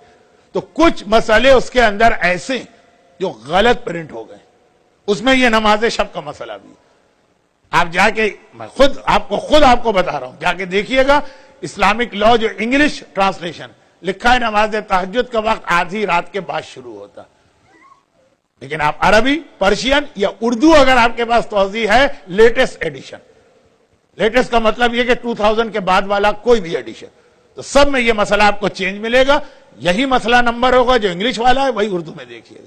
تو میں اس لیے کہہ رہا ہوں کہ مجھے پتا کہ بعض لوگ مجلس میں یا لیکچر میں سنتے ہیں، کتاب میں چیک کرتے ہیں، کتاب میں کچھ اور نظر آتا ہے، تو یقیناً کہیں گے کہ آغا سیستانی کی کتاب اتھینٹک ہے، مولانا صادق حسن تو اتھینٹک نہیں ہوں گے اگینسٹ آغا سیستانی۔ تو یہ مسئلہ وہ ہے جو کتاب میں غلط پرنٹ ہوا، بعد کے سارے ایڈیشن میں اس کو ٹھیک کر دیا گیا، انگلش ٹرانسلیشن کے اندر 92 سے اب تک اس کو کسی نے ریوائز نہیں کیا۔ دو مسئلے انگلش کتاب میں ایسے ہیں، بلکہ 3، جو بہت 92 میں غلط پرنٹ ہوئے تھے، تو آغا نے اپنی تمام کتابوں میں ان کو ٹھیک کر دیا، لیکن انگلش کا کتاب جو لوگ چھاپتے ہیں انہوں نے کیئر نہیں کی۔ دوسرا نماز آیات کا طریقہ، اور تیسرا روزے کے عالم میں اگر بلغم نگل لیں تو آغا سیستانی کے انگلش ٹرانسلیشن کے حساب سے روزہ ٹوٹ گئے، اردو، اوریجنل عربک اور اوریجنل پرشین میں دیکھیں گے روزہ صحیح ہے۔ تو یہ 3 مسئلے بہت امپورٹنٹ ہیں، میں نے اس لیے کہا کہ سوال نماز تہجد کا پوچھا گیا، اگر کوئی جا کے چیک کرے اور اسے جواب کوئی اور ملے تو یہ ساری انفارمیشن میرے پاس تھی تو میں نے آپ کو دے دی، اور یقیناً آپ کا وقت بہت ویسٹ کیا۔ یہ جو انہوں نے کہا ہے، یہ میں نے کل کی مجلس میں بھی پہلے سے وضاحت کر دی تھی کہ 70s میں یہ لوگ بہت اعتراض کرتے تھے۔ کیا انہوں نے لکھا ہے کہ کل کی مجلس میں جب انہوں نے یہ سنا کہ امام حسین دوبارہ آئیں گے اور یہاں زندگی گزاریں گے اور امام زمانہ شہید ہوں گے اور ایک عورت ملیحہ شہید کرے گی یا سعیدہ، تو یہ لکھتی ہیں خاتون کہ یہ میرے لیے بالکل نیا بات ہے، آج تک ہم نے کبھی نہیں سنائی۔ تو انہوں نے وہ تو نہیں کہا کہ ہم نے نہیں سنا تو آپ نے غلط پڑھا، انہوں نے کہا کہ انٹرسٹ ہوا ہے، ہم پڑھنا چاہتے ہیں اس کے لیے کوئی کتاب۔ لیکن کل ہی میں نے کہا تھا کہ 70s میں تو یہ بات یقیناً صحیح تھی کہ کون سی کتاب میں بتاؤں، سب عربی فارسی تھی۔ 2012 کے اندر اتنی کتابیں اس ٹاپک پہ چھپ چکی ہیں کہ اس کا بتانا بھی بہت مشکل ہے۔ ایک کا نام تو میں نے کل ہی دیا تھا، اکمال الدین، اور ایک ریفرنس زیارت وارثہ کا بھی میں نے کل دیا تھا۔ اس کے علاوہ اردو میں تو مجھے پتا ہے سب سے بہترین کتاب اس ڈیٹیل کے لیے حق الیقین ہے، علامہ مجلسی، آلدو وہ 200 سال پرانی کتاب ہے، ذرا اس کا لینگویج اور اسٹائل ذرا سے ڈیفیکلٹ، لیکن انٹرسٹنگ بہت ہے خاص اس ٹاپک کے لیے۔ انگلش کا مجھے نہیں معلوم، لیکن اتنا پتا ہے کہ انگلش میں بھی بکس ہیں، آپ لوگوں سے معلوم کریں تو پتا ہے۔ لیکن آپ یہ اردو اتنی اچھی ہے ہینڈ رائٹنگ، جس کی ہینڈ رائٹنگ اچھی ہے اس کا مطلب ہے کہ وہ اچھے طریقے سے اردو پڑھ سکتا ہے۔ حق الیقین اس کی والیوم 2 حاصل کر لیجئے، مزہ آ جائے گا، ایسی حدیث ہیں اس میں۔ اچھا اب میں کیا کروں کہ سوالات بھی مکمل ہوں۔ مسجد میں چندہ دینا زیادہ ثواب ہے کہ غریبوں کی مدد کرنا؟ یہ تقریباً اس طرح کا سوال ہے کہ جیسے ڈائٹیشن سے ہم پوچھیں کہ کاربوہائیڈریٹ زیادہ کھائیں کہ پروٹین زیادہ کھائیں کہ منرل زیادہ کھائیں، وہ کہے کہ سب کی اہمیت۔ اب بیلنس ڈائٹ کے اندر کچھ یہ ہو، کچھ یہ ہو، کچھ یہ ہو، کچھ یہ ہو، یہ جو ہے نا یہ چیریٹی بھی اسی طرح سے۔ اسلام اس چیز کو پسند ہی نہیں کرتا کہ سارے فنڈ صرف ایک ہی طرف چلے جائیں، ضروریات جو ہیں وہ بدلتی رہتی ہیں۔ اب جیسے مسجد میں قرآن ڈونیٹ کرنا، اتنا زیادہ اس کا ثواب ہے کہ کراچی کی مسجدوں میں آپ آئیے گا کہ جتنے قرآن ڈونیٹ ہوتے ہیں اس میں 99% کراچی کے نیٹی جیٹی میں سمندر میں ڈالنا پڑتے ہیں، یوز ہی نہیں ہوتا ہے۔ اتنے نمازی اس میں پورے سال نہیں آتے ہیں کہ جتنے قرآن آ گئے۔ تو وہ ایک بیلنس، جیسے ڈائٹ بیلنس ہونی چاہیے کہ کاربوہائیڈریٹس بھی اتنے ہونے چاہیے اور پروٹین بھی اتنے ہونے چاہیے، ہر چیز اپنی جگہ، اسی طرح چیریٹی کے مختلف طریقے۔ یہ میں نے سوال اس لیے ڈیٹیل میں کیا کہ آغا سیستانی سے یہ ایک سوال بھی لوگ بہت پوچھتے ہیں کہ عراق کے اندر آج کل حالات اتنے غربت والے ہیں، یہاں پہ ہم دیں یا ہمارے کنٹری کے اندر ایک بہت شاندار 7 ملین 8 ملین ڈالر کا مسجد کا پروجیکٹ بن رہا، دل بھی نہیں مانتا کہ ہم اتنی شاندار مسجد بنائیں، یہاں بیچاری بیوہ عورتوں کے پاس کھانے کو کچھ نہیں، جو زائرین ہوٹلوں میں ٹھہرتے ہیں، جو کھانا باہر پھینکا جاتا ہے ٹریش میں، وہ بیوہ عورتیں اور یتیم بچے وہاں بیٹھ کے چن چن کے اس میں سے کھانے کی چیزیں نکالتے ہیں، وہ آنکھوں کے سامنے کی بات۔ جو بھیک مانگتا ہے اس میں تو کبھی دل میں خیال ہوتا ہے کہ فراڈیا بھی ہوگا، جو ہم اپنی آنکھوں سے دیکھ رہے ہیں کہ وہی بیٹھ کے اسی میں سے وہ آدھی بچی ہوئی روٹی، چکن کا آدھا پیس وہ اپنے بچوں کو بٹھا کے کھلا رہی ہے، معلوم ہو جاتا ہے کہ کتنی غربت ہے اس گھر کے اندر۔ لیکن انہوں نے کہا کہ نہیں، یہ بھی ضروری ہے، اور جس ملک سے آپ آئے ہیں وہاں پر بھی اسلام کا پروپیگیشن اور اسلام کے لینڈ مارکس اور یہ ساری چیزیں بھی ضروری ہیں، کچھ یہاں دیجئے کچھ وہاں دیجئے۔ اور یہی 1980 میں آغا خمینی سے پوچھا گیا مسئلہ، جو ان کی بک، جو ان کے لیکچر چھپے اس کے اندر وہ پورا خطبہ۔ 80 میں جب صدام نے اٹیک کیا، آبادان، خرم شہر، اہواز، پورے 3 بڑے شہر پورے ڈیمولش ہو گئے۔ جو ملینر لوگ تھے ان کے پاس کھانے کو کچھ نہ رہا، تہران کی سڑکوں پہ آ کے بیٹھے، اور تہران کی سردی اور برف باری۔ تو سوال پوچھا گیا امام خمینی سے، انقلاب کا جوش تھا کہ بجائے اس کے کہ ہم جو عزاداری پہ اتنا خرچ کرتے ہیں، مجلسیں کریں، اس سال جو نیاز و تبرک ہے اس کو بند کر کے ان کی مدد کریں۔ انہوں نے کہا کہ نہیں، امام حسین کے نام پہ جو خرچہ ہو رہا ہے اس میں کمی نہ کریں، آپ کو بہت ان سے ہمدردی ہے تو اپنے گھر کا آدھا سامان بیچ کے ان کو کھلائیے، وہ سارا کٹ کریں آپ امام حسین کے بجٹ سے۔ آپ کے گھر میں 2 گاڑیاں چل رہی ہیں، وہ اپنی جگہ رہیں گی۔ باقاعدہ امام خمینی نے مثال دی، اپنے گھر کا آدھا سامان بیچ کے ان کو دیجئے۔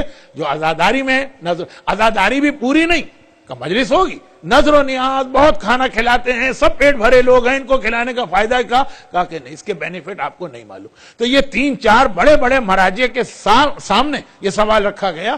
تو مسجد کو بھی چندہ دیجئے، وہ بھی اپنی جگہ صحیح ہے، اور جو باقی آپ نے 2, 3, 4 جتنے بھی ہوں گے، کسی بیوہ کی شادی بھی، یتیم بچی کی شادی ہے، مسجد کو چندہ ہے، کسی بڑے پروجیکٹ کے اندر، قبرستان کے اندر، سب کو تھوڑا انسان کو دینا ہے، تبھی بیلنسڈ اسلامک سوسائٹی بن سکتی ہے۔ بس اب میں ذرا تھکن بھی محسوس کر رہا ہوں، ٹائم بھی شارٹ ہے، تو غریبوں کی مدد کا بھی ثواب ہے، مسجد کے چندے کا بھی ثواب ہے۔ منافقت زیادہ گناہ ہے یا غیبت؟ دونوں ہی گناہ، اور دونوں سے اپنے آپ کو بچانا ہے۔ اچھا، لیکن منافقت کا لفظ جو ہے نا، یہ شاعری والا لگ رہا ہے، کیونکہ ہمارے ہاں منافقت کا مطلب ہوتا ہے ڈبل اسٹینڈرڈ، کہتے ہیں یہ منافقت۔ مثلا ہمارے دل میں جو ہے وہ ایک آدمی کو ہم بہت برا کہتے سمجھ رہے ہیں، لیکن سامنے بہت خوشامد کر کے مل رہے ہیں، یہ اکارڈنگ ٹو شریعہ منافقت نہیں، یہ بھی ایک گناہ ہے، لیکن یہ منافقت نہیں ہے۔ منافقت اسلام میں کہتے ہیں جو عقیدے کے اندر دل میں غلط عقیدہ ہو، زبان سے صحیح عقیدہ ظاہر کرے، یہ ہے شریعت کی منافقت۔ اردو میں ہمیشہ جو ڈبل اسٹینڈرڈ ہوں گے اس کو منافقت کہا جائے گا، وہ دوغلا پن، وہ ایک الگ گناہ، اور یقیناً غیبت کا گناہ زیادہ بڑا ہے۔ چنانچہ کئی ایسے مواقع ہیں کہ اگر غیبت سے بچنے کے لیے جھوٹ بھی بولنا پڑے تو جھوٹ بول دو، اور غیبت سے اپنے آپ کو وہ زیادہ بڑا گناہ، کیونکہ منافقت ہماری سوسائٹی میں جو لفظ استعمال ہو رہا ہے، لوگ سمجھتے ہیں یہ وہی منافقت ہے جو قرآن کے سورہ منافقون میں آیا، وہ صرف اور صرف عقیدے کی حد تک، عقیدہ، اللہ کو نہیں مانتے، زبان سے اللہ کا تذکرہ کر رہے ہیں، لیکن ایک مومن کو برا سمجھتے ہیں، اس کے منہ پہ اس کی تعریف کر رہے ہیں، یہ گناہ ضرور ہے لیکن یہ منافقت والا گناہ نہیں ہے۔ اب کتنے سوال، distance in Chicago are average more than 40 miles. If we go to someone's house that is more than 40 miles, should we pray qasr? اگر آپ شکاگو کے اندر ایون شکاگو کے بعد سبرب بھی ایسے کہ وہ دوسرا اس کا نام ہوگا، لیکن اگر ایک جرنل یہ سمجھا جائے کہ آپ شکاگو کے اندر، مثلا اگر کراچی میں کوئی مجھ سے پوچھے کہ آپ اس وقت کہاں ہیں، میں کہوں گا میں شکاگو میں ٹھہرا ہوں، جبکہ جہاں میں ٹھہرا ہوا ہوں وہ سٹی آف شکاگو سے باہر کا ایک سوال ہے، لیکن وہ تو گورنمنٹ کی ڈویژن ہوتی ہے کہ ایک سٹی یہ ہے، ایک سٹی یہ ہے۔ عام پبلک کی نگاہ میں جہاں تک کہا جائے کہ شکاگو، وہاں تک آپ کتنا بھی ڈسٹینس طے کریں، آپ کو نماز پوری پڑھنا ہے، روزہ رکھنا۔ صرف امام خمینی کا فتویٰ تھا تو اس کے اوپر بھی اب باقی رہنا واجب نہیں ہے، اور آغا سیستانی کے کچھ جملوں سے لوگوں کو یہ دھوکہ ہو رہا ہے، میں نے کہا دھوکہ ہو رہا ہے، ورنہ ایکچوئل آغا سیستانی کا بھی وہی مسئلہ ہے جو میں نے بتایا کہ جب تک عام مسلمانوں کی نگاہ میں آپ کو شکاگو میں مانا جائے، چاہے آپ کسی اور سبرب میں ہو جس کا نام کچھ اور بھی ہو. لیکن اگر لوگ کہیں کہ آپ شکاگو میں ہیں تو نماز بھی آپ کو پوری پڑھنا ہے، آپ ٹریولر کنسیڈر نہیں ہوں گے. Is buying a house on loan. ہاں یہ تو انگلش میں نے شروع کر دی. اچھا میں نے تھا کہ اس سے پہلے اردو پڑھنا، یہ انگلش میں کیسے پڑھ گیا اور پڑھنا مجھے آ کیسے گئی. اچھا اچھا آئی ایم اللہ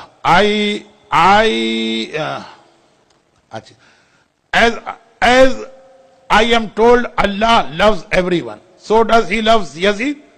جو آپ کو بتایا گیا وہ غلط بتایا گیا. اللہ اچھی چیزوں سے لو کرتا ہے، بری چیزوں کو اللہ ہیٹ کرتا ہے. یہ جس نے آپ کو بتایا کہ اللہ loves everything، یہ غلط. اسی لیے ہم قرآن پڑھیں کہ کوئی بھی اچھا کام بسم اللہ الرحمن الرحیم بعد میں پڑھیں گے، پہلے اعوذ باللہ من الشیطان الرجیم پڑھیں گے. اور یہ بائی آرڈر آف اللہ. قرآن کی آیت ہے فاستعذ باللہ من الشیطان الرجیم.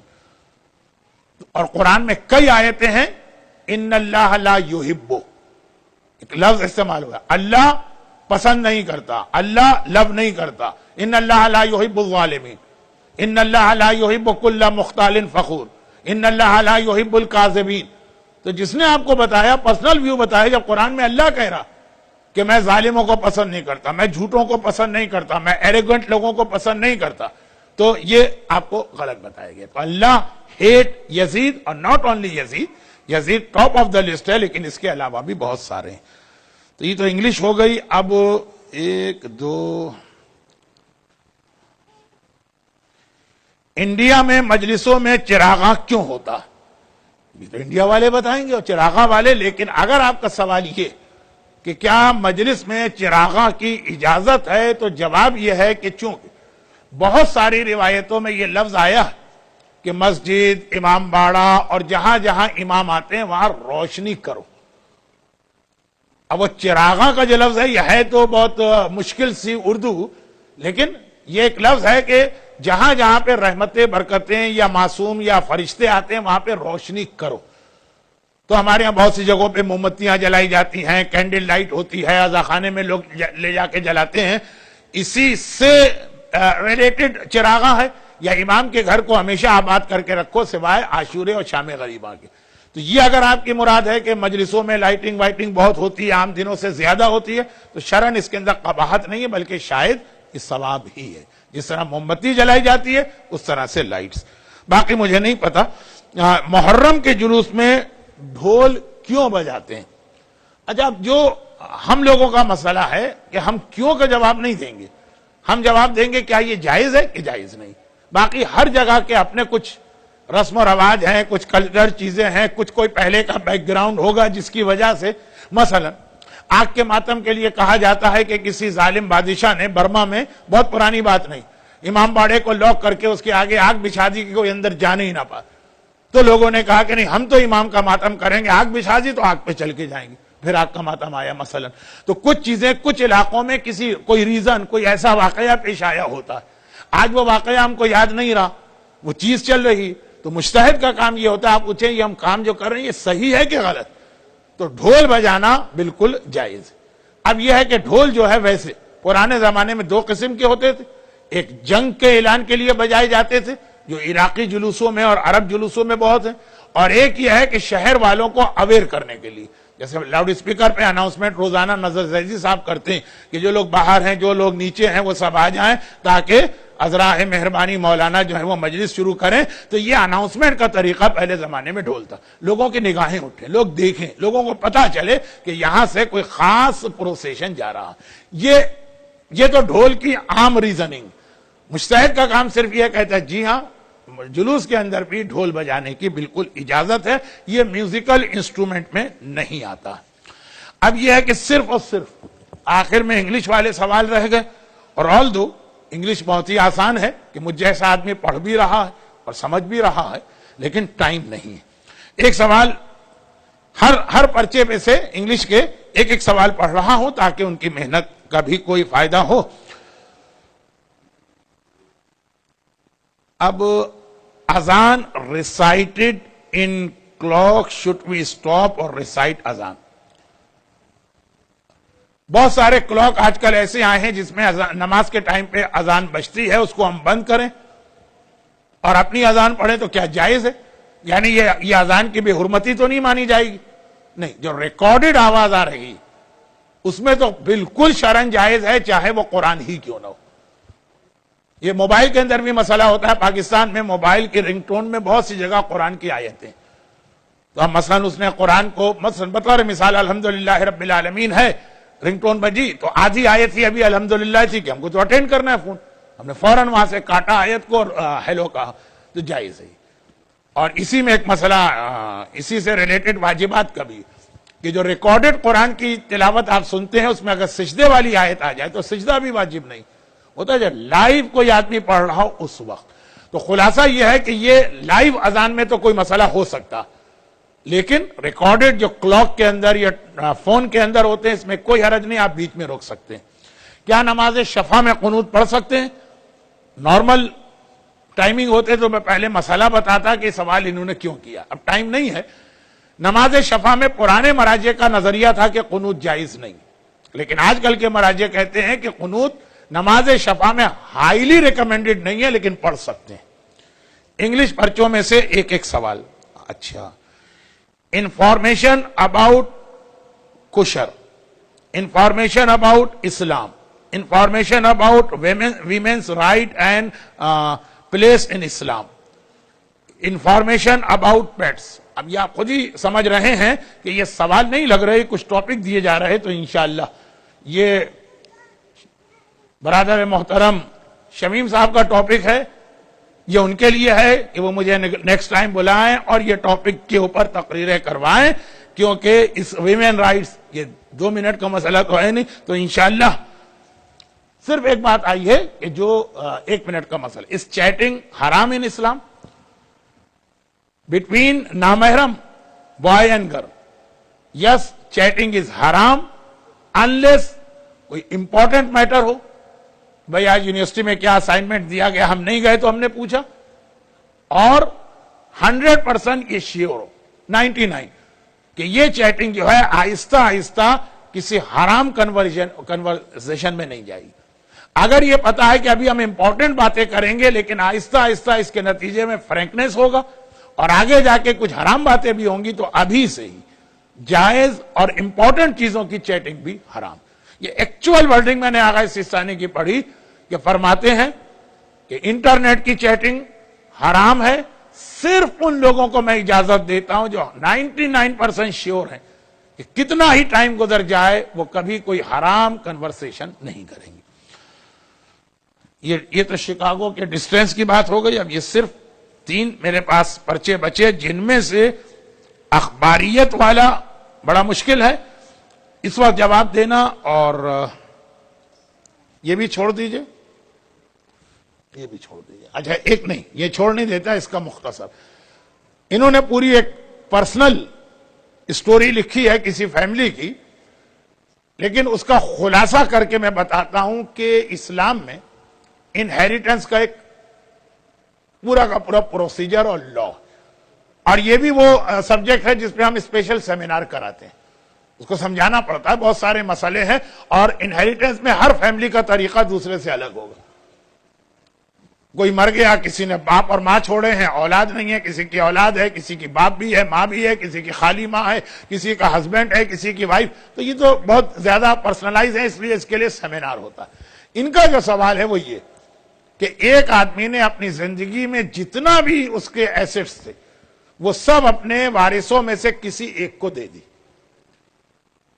یعنی اگر وہ مر جاتا تو اس کے 4 بیٹے ہیں تو سب کو ایکول ملتا ہی, جو بیٹیاں ہیں ان کو اپنا شیئر ملتا, اور جو شیئر ملتا. اس نے ایسا نہیں کیا, اس نے اپنی لائف میں سارا اٹھا کے کسی ایک بیٹے کو دے دیا یا بیٹی کو. دیٹ مینس اس کے دوسرے بیٹے ان کو کچھ نہیں ملے گا, مرنے کے بعد کچھ تھا ہی نہیں. انہوں نے ماں کا لفظ لکھا ہے تو ماں ہی کا لفظ استعمال کرو, کہ ماں نے اٹھا کے ساری چیزیں اپنے ایک بیٹے کو دے دی. انہوں نے ایک ریزن بھی لکھا ہے کہ کیوں دی, لیکن خلاصہ یہ نکلا کہ اس کے نتیجے میں اس کے پاس اب کچھ نہیں بچا ماں کے پاس, اور اس کے مرنے کے بعد اس کے باقی وارثوں کو کچھ نہیں ملے گا. کیا یہ الاؤڈ ہے اسلام؟ یعنی ایک طرح سے یہ انجسٹس لگ رہا. اب اس میں انہوں نے لکھا کہ نہیں، اس کا ایک بہت ویلڈ ریزن انہوں نے بتایا، لیکن میں کیوں ویلڈ ریزن بتاؤں جب اس کے بغیر بھی مسئلہ حل ہو سکتا، اور وہ یہ ہے کہ زندگی میں ہر آدمی اپنی تمام جائیداد کا خود مالک، نہ اس کے بیٹے کا کوئی رائٹ ہے، نہ بیٹی کا کوئی رائٹ ہے، نہ لائف پارٹنر کا کوئی رائٹ ہے، نہ پیرنٹس کا کوئی رائٹ ہے. اسے حق ہے کہ اپنی زندگی میں اپنی جائیداد جس طرح چاہے یوز کرے. وہ بڑے لمبے لمبے پلیجر ٹرپ کر کے اپنے سارے بینک بیلنس کو اپنے اوپر ختم کر دے، اجازت. وہ بہت زیادہ چیریٹی کر کے سب ختم کر دے، اجازت. وہ سب کسی ایک کو دے دے اپنے وارثوں میں سے، ایک طرح سے جیلیسی اور اینیمیٹی بھی پیدا کرنے کا سبب بن جاتا ہے. لیکن بہرحال چیز اس کی ہے، اس کو یہ حق حاصل ہے. لیکن شرط یہ ہے کہ سب ان کو ہینڈ اوور کر دے. ایک تو ہوتا ہے کہ نہیں، وہ کنٹرول اپنا رکھے، کہیں میرے بعد یہ سب اس کو ملے گا، اس میں 1/3 تو مانا جاتا ہے ول، 2/3 وارثوں میں. لیکن اگر اس کو مسئلے پتا ہے تو اس نے ول نہیں کی، اس نے سب ہینڈ اوور کر دیا، سارا اپنا بینک بیلنس اس کے نام ٹرانسفر کر دیا، اپنے ساری پراپرٹیز اس کو دے دی اس نے. ہاں صرف ایک کنڈیشن لگائی کہ جب تک میں زندہ ہوں میں اس کے اندر رہوں گی. تو بالکل یہ شرعاً جائز ہے، اور یہ نہیں کہا جائے گا کہ اس نے اپنے دوسرے بیٹے یا بیٹیوں پہ ظلم کیا. زندگی میں اپنے مال کا ہر انسان مالک ہوتا. البتہ اگر اس کے باقی وارثوں میں کچھ چھوٹے بچے، نابالغ بچے جن کو ضرورت، ان کو بھی اس نے محروم کیا تو یہ ٹرانزیکشن جائز ہے. البتہ اس کو ایک گناہ ملے گا، لیکن جس کو اس نے دے دیا وہ تو اس کا مالک بن جائے گا. یہ تو بہت ایکسٹریم پہ جا کے میں نے کہا، لیکن اگر ایسے چھوٹے چھوٹے بچے نہیں ہیں جو بعد میں محتاج ہو کے بھیک مانگے، یہ کیس نہیں. ایک بیٹے کو دے دیا، 3 کو نہیں دیا، یہ اس کا حق اور اختیار ہے، اور there is nothing wrong in it according to Islam. خدا بندہ جو کچھ تیرے دین کا علم ہے، جب تو نے اپنے رسول کو حکم دیا رب زدنی علما، تو ہمیں بھی زیادہ سے زیادہ علم دین حاصل کرنے کی توفیق عطا فرما. جو ہم سیکھیں اس کے مطابق ہمیں عمل کرنے کی توفیق عطا فرما. خدا بندہ آج کی اس رات کو، یہ رات کا 1 بج چکا ہے، خدا بندہ یہ مرد یہ عورتیں جو صرف تیرے دین کی محبت میں اتنے ڈرائی سبجیکٹ میں اتنے کنسنٹریشن کے ساتھ بیٹھے ہوئے ہیں، اس نیکی کے بدلے میں خدا بندہ انہیں ہر آفت، ہر مصیبت، ہر پریشانی سے محفوظ فرما. اس کی برکتوں سے ان کی زندگیوں میں ساری خوشیاں ان کو نصیب فرما. علم دین کو مکمل کرنے کے لیے باب مدینۃ العلم کے وارث امام زمانہ کے ظہور میں تعجیل فرما. ربنا تقبل منا انک انت السمیع العلیم.